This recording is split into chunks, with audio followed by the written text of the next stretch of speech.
Hi guys, our good old friend Sammy Wilson stood up in the House of Commons and embarrassed himself once again. This was related to a committee that is expected to review aspects of the Windsor Framework, the follow-on from the Northern Ireland Protocol, which the DUP wants scrapped. Now the ERG members of it seem to be somewhat of a thorn in the side of Rishi Sunak, and perhaps he wants them gone, so he can move on with the implementation of the Windsor Framework. But the DUP, who are for some reason still friends with the ERG, aren't too happy with the changes. Sammy Wilson raises a point of order over this, but have a listen to Sir Lindsay Hoyle's response. Thank you, Mr. Speaker. This evening, the House was a committee was meant to discuss the draft postal regulations, part of the implementation of the Windsor Framework Agreement. The Scrutiny Committee has already been critical of the government for the way in which it has rushed these regulations, for the lack of information which was given, and for the inability to answer the questions which they had asked about the legislation.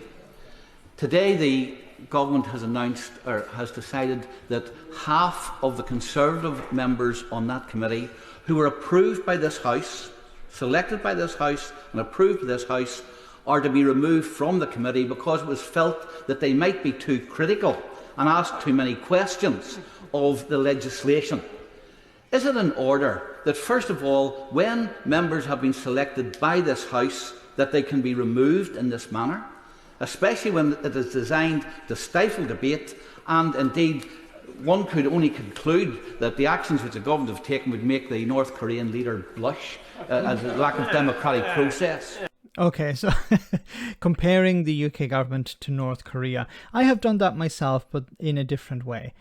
So what is Sammy getting at here? Well, he's complaining that the committee that is designed to review or scrutinise the Windsor Framework or aspects of the Windsor Framework is being undermined in some way, and people on that committee have been removed because they would ask too many questions.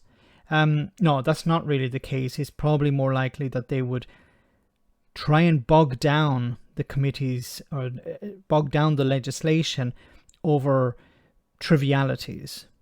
And we've seen it before. So I think what Rishi Sunak is trying to do is he wants to move forward with this legislation, and he doesn't want headbangers getting in the way.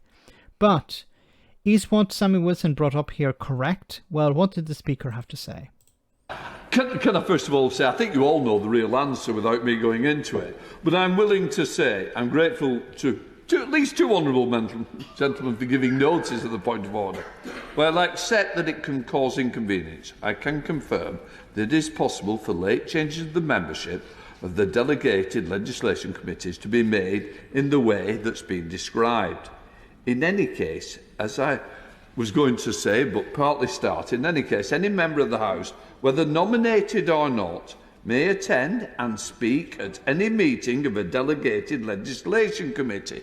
That may help, but I think all honourable members don't need me to give the answer. I think they know their own reasons, or can think about why their reason is they're not on there. And to come to the two, the answer is no and no.